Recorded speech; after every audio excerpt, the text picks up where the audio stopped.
So the question is, it's like if you can't live with the content I make, what content am I supposed to make?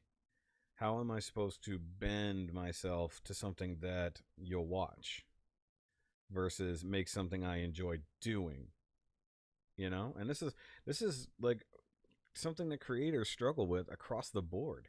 Guys that I've watched for years changing up the way they're doing things because they still want to do what they enjoy, but they're not seeing the same return even if they've been around for 6 7 years.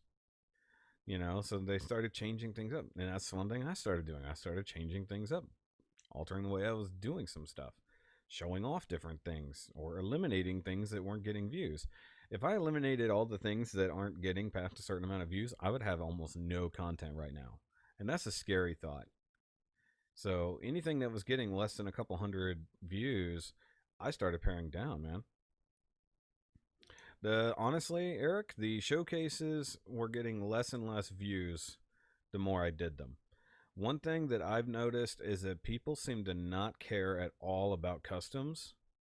They seem to only want to see a bare built kit, and all they want to know is the end results. Thanks for throwing money at me there, Laser Pants. You missed all the previous discussion. I was talking about my analytics and my views and everything like that. I'm not starting from the beginning. But that's actually a very good point right there. So the Plastic Cannibals live that we tend to, or we try to do, I should say, we don't really have a tend on that.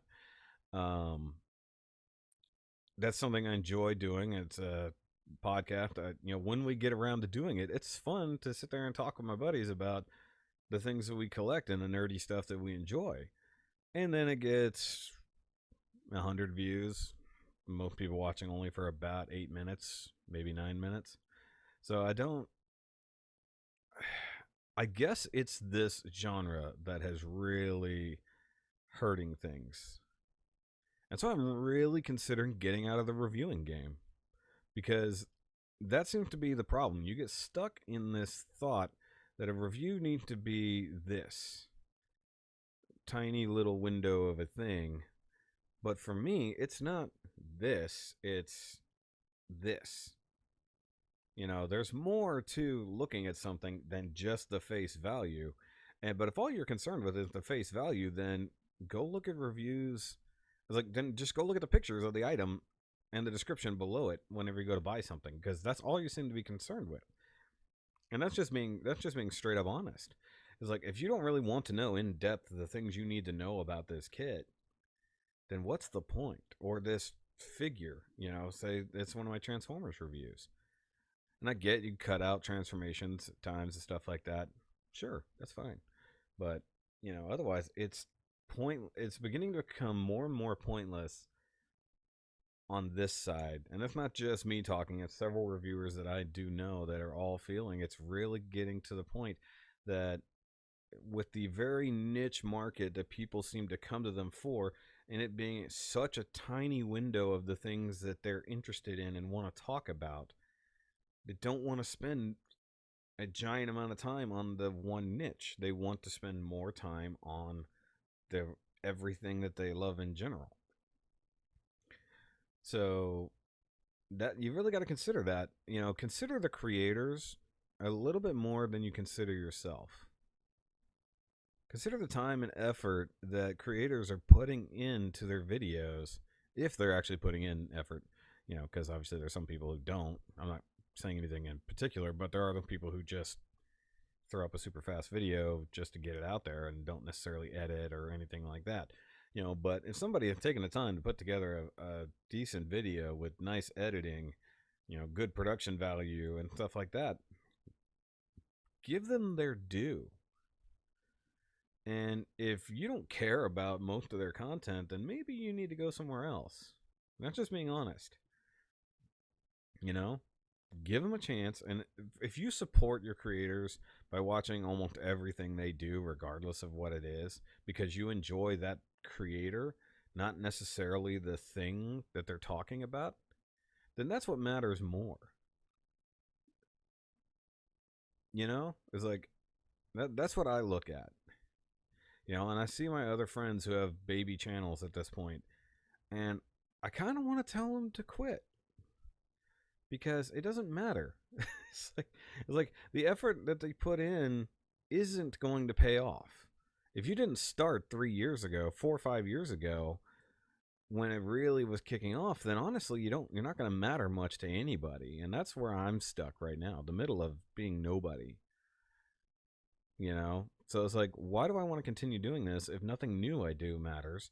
If only the old stuff I do or did, I should say, mattered.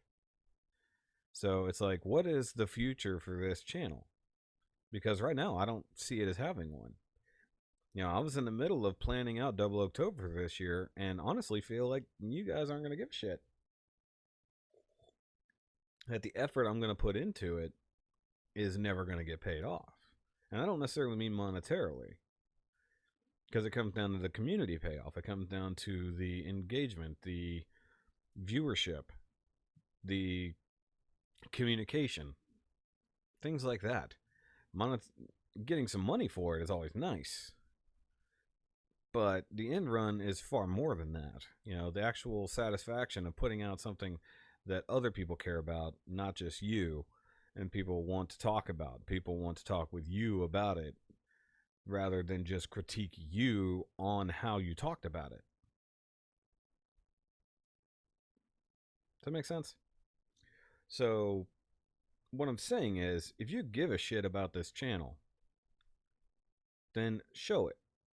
If you give a shit about other creators you follow, show it. If you are stuck in a niche and you want to force a creator into that niche to fit your needs instead of adjusting to what they're doing, then maybe you need to look somewhere else. And I'm okay with losing some subscriber numbers because the number doesn't matter at all. That 4,500 subscribers means nothing when the views are in the tank. Because my older videos, they're getting views. They've had views. I set some to private just to see if new stuff will get views. So I would rather have my 1,000-ish subscribers if it means I get 400 or 500 views a week on a new video rather than a couple thousand a month on my old ones and only a couple hundred on my new ones. Because I'm going to keep doing customs. I have at least 5 pretty impressive custom things planned out for this year. Hopefully that could get finished by the end of the year. Least of which is building the perfect grade Millennium Falcon. But honestly, if nobody's going to watch it because, oh, I'm only here for your Gundam reviews and I'm only going to watch 4 minutes of it, then I'm not going to bother. If you want me to bother, show me you want me to do the work that I'm good at. And that goes for everybody. If you like if you like other creators, if you watch their videos, show them you give a shit about their content. Give them their due because they spent the time and effort to make a video for somebody else to watch because they enjoy doing it and they want to show off their enjoyment of it. But when it gets to the point that they're not enjoying themselves anymore because all they see is people complaining, then it makes them want to stop creating. And that's the truth of it. And that's why you haven't seen a ton of reviews from me.